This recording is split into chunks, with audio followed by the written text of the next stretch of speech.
What's going on, you guys? It's your boy Patrick, aka Addicted to Combat, back for the recap and results very briefly for UFC 281, the star-studded pay-per-view that took place last night. We had two title fights on the line at middleweight and women's strawweight, and we ended the night with two new champions. Alex Pereira upsetting Israel Adesanya at 185. The only time Izzy has lost at 185 was last night, so that was pretty historic. A round 5 standing TKO stoppage for Alex Pereira, the new champion. And we also had Carla Esparza giving her belt back to Zhang Weili, who is now a two-time champion at strawweight in her own right, as many thought Weili would end up being. So, pretty cool night, titles changing hands. We had 14 fights, and if you were betting on violence last night, you probably came out profitable because 11 of the 14 fights ended in finish, and 7 of those 11 finishes were round 1 finishes, so it was a very exciting fight. Violence from top to bottom, only maybe like 1 or 2, lackluster fights out of all of them, but everything was pretty exciting in their own way. The underdogs in this card, I think 4 underdogs came through, including the main event itself. So out of 14 fights, 4 dogs coming through. That's pretty typical if nothing crazy happens. And my picks went 10-4 last night, 10 correct, 4 incorrect, and it was mostly on the prelims. The early prelims, I had Trezano surprised me, Kovalkiewicz surprised me, Fervola surprised me. Everything else went pretty much as I thought it would until the main event in round 5. So my bets, out of my 8 bets, I went 4-4, 3-2 on the money lines, 1-2 on the props for plus 1.37 units. So I'm not going to complain about, a win and coming up 137 here, but for going 10 correct, 4 incorrect in the picks, I think I just wasn't following my gut with some of these bets. I was kind of on an island with bets like Ryan Spann all week to upset Dominic Reyes, which was more of a mathematical play, but it was one that I probably just should have laid some money on the plus number, just since I had that feeling about the overpriced money line with Dominic Reyes and how unproven he's been lately, things like that. But other big bets that cashed, we'll just get into it right now from top to bottom. First bet of the night and first fight of the night, Carlos Ulberg having a flawless performance damn near against Nikolai Negumereanu. Round 1 knockout a few minutes in. Made it look very easy, used his range well. My prediction for this fight and why I put 1.25 units on Carlos Ulberg as a favorite was, look, the guy has very powerful striking, very clean technical kickboxing, and Negumereanu, you match that with Nikolai's really bad striking defense and his forward pressure, so it's just like going to be a car crash in round 1. That's exactly what happened. I figured it would be more of, Negumereanu with his durability, maybe able to hang in there until round 2, but no, he got put out pretty badly in round 1, so good on Carlos Ulberg, cashing the first bet in the first fight of the night. I did have that small quarter unit play on Montel Jackson at bantamweight in the next fight of the night against Julio Arce. Montel Jackson came through and got the decision as I thought it would be most likely, but I thought there would be a couple more scrambles there on the ground. In fact, it was Jackson that was kind of playing around in the dangerous guard in round 3 of Julio Arce after knocking him down. So no such luck in getting that long shot plus 900 submission for a quarter unit. So a quarter unit lost on that next fight. And then the very third fight, I had a bet on Sung Woo Choi, another money line play at minus 160. I thought Choi would be the much better striker in this bout, but he's just so overly aggressive. And against Trezano, these guys are just trading left hook after left hook. That's pretty much all they were looking for. They even both landed a left hook at the exact same time in round 1 and knocked each other down for a double knockdown, which was pretty crazy to see. But the violence continued, and Sung Woo Choi rushed forward, kind of haphazardly and got knocked out. So right at the end of round 1, I was hoping he could survive until the bell, but no such luck there. Lost 1.6 units there. Like I said, the Karolina Kovalkiewicz fight did surprise me, but I had no money on that fight. I wasn't going to trust Juarez there. The next fight that I had a lot of money on, I had 3 units on the under 2.5 rounds for Matt Fervola versus Otman Azaitar, and that ended in round 1 as I thought it would. But man, I thought Otman Azaitar would have come back after a couple year long layoff here and knock out Matt Fervola, who, in my opinion, was the least durable of the two. But Otman Azaitar, man, he was almost like Sung Woo Choi in that fight 2 fights before. Rushing forward, kind of defensively lacking, and he got caught by Matt Fervola as he was rushing in to corner him on the cage and got laid out ice cold. So shout out to Matt Fervola. That was a pretty savage performance, proving that he is a little bit more durable and a little bit better of a striker than people thought he would be if he got into a war with Azaitar in round 1. So either way, cashing that minus 125 on the under 2.5, 3 units on that. That was awesome. I was very relieved when that ended in round one. I'm not a big guy that likes playing unders. Like under 2.5, fight doesn't goes for some of these violent spots. I'm okay with, but it's always tense, especially when that fight started with Frevola and Azaitar. They were kind of being tentative for the first 2.5 minutes, and then finally Azaitar just started being more aggressive. So that was great. Moving on to what was the next fight? I had some cash on here.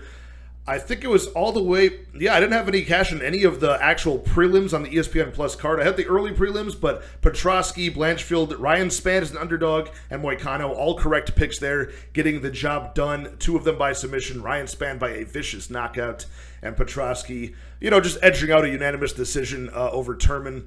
Dan Hooker was a spot that I owe my guy Brady, aka DFS by the numbers. He talked me onto this bet when he was on my live stream. Laid out just pretty much the huge differential in striking skill between Claudio Puelles and Dan Hooker, and just how crazy of a line we're getting on Dan Hooker. That did drop all the way down to minus 135 at a certain point. I got it at minus 144. I put 2 units on Dan Hooker, and he had an easy day in the office. It was a little bit dicey when he got his leg trapped, and he had to kind of sit there, in the guard of Claudio Puelles in round 1 and just try to be safe and not get his knee snapped off. But he made no mistakes. He got back to his feet, kept making Claudio Puelles stand up and stop trying to pull guard. Eventually, Puelles just had terrible cardio and nothing to offer on the feet. Got finished by, I believe, like a body kick or a body knee. So shout out to Dan Hooker making an easy cash on that bet. And shout out to my guy Brady. If I'm ever on the East Coast, I got to buy that guy a few rounds of drinks, man, because he made me a lot of money on that one. Moving on to the next fight, which was Dustin Poirier, which I had cash on. Both I had a half a unit on the over 2.5 rounds at plus 215. I could not ignore the overs in a lightweight fight with 2 durable guys being such big plus money. So I put a half unit on that, which was 30 seconds away from cashing. But Dustin Poirier ended up getting that rear naked choke right at that 2-minute mark of round 3. So just short of doubling our cash there on the prop bet. But Dustin Poirier, I needed to win, so I'm glad he won that fight decisively by any means necessary. Had a very good performance in that spot. So Dustin Poirier, that was a pretty good money line I got, minus 175. I put 2.5 units on that. Just going over briefly the women's strawweight co-main event for the title, which I did not have any cash on. I was pretty confident that Zhang Weili would win, but I didn't think she would make it look so dominantly easy, getting that rear naked choke in round 2. So, I had no cash on that one. The money line for Zhang Weili was way overpriced, but she looked every bit of a minus 400 favorite. So good on her for getting her title back against Carla Esparza. The next fight I had money on was Israel Adesanya for the 8th bet of the card. Had Israel Adesanya to win. I thought he would do it by decision, and he was very close to getting that decision. I mean, it was a close fight, but he edged out, I believe, 3 rounds to 1. I think he lost round, if memory serves me right, he lost round 2, but he, almost knocked Alex Pereira out in round 1. Doing very well in that fight, and then round 5, man. Alex Pereira was looking tired on the feet, but he mustered up the energy to work through that fatigue. And it seemed like it was almost a matter of time, right? Israel Adesanya kept on cornering himself on the cage, being very defensively sound, but not very aggressive. There was only maybe 1 or 2 minutes of the entire 22-minute fight where Israel Adesanya was the one pushing Pereira back. It was very rare in that fight. He was moving backwards the whole time, narrowly avoiding danger and knockout blows. And it just seemed like it was a matter of time. He finally got caught, and, shout out to Alex Pereira. So that was down minus 2.5 units there in the main event, which evened out to plus 1.37 units of profit on this card. So, like I said, I wanted to trust my gut on a few more spots here, and that's probably a critique for myself that I have, is not either loading up more units on spots that I'm very confident in, not that I'm saying, I keep on looking back at the Ryan Spann fight and seeing how much money I could have made on that, since I had been calling that all week long. But again, it's Ryan Spann. Probably shouldn't be trusting guys like that, so often with your money. So I'm kind of torn on this one. Also, I'm a little bit gun-shy in the pay-per-views, you guys, because I tend to do worse on big pay-per-views than I do on just the really sketchy fight cards where a lot of people lose. I tend to do very well on those spots, and My theory for that, I'm not sure if anybody else feels this way that's watching, but sometimes when you have these big names, Israel Adesanya, Zhang Wei Li, Dustin Poirier, Dan Hooker, they have such long careers and so much data and fights to do tape study on. I feel like sometimes I paralyze myself, with too much information, and maybe a lot of those fights I'm watching and analyzing and how I know these fighters, maybe it's not relevant. Maybe I should just look at their last, few fights that would be relevant to this one. I think that's why I'm successful on some of the smaller named fight night cards, because I've got limited information. It seems sketchy, but maybe it's limited but relevant information, and using that to bet your money actually ends up being profitable. I don't know. Maybe it's just a bad run of luck this year with some of the injuries as well. But lately, I tend to do better on the fight night cards than the pay-per-views.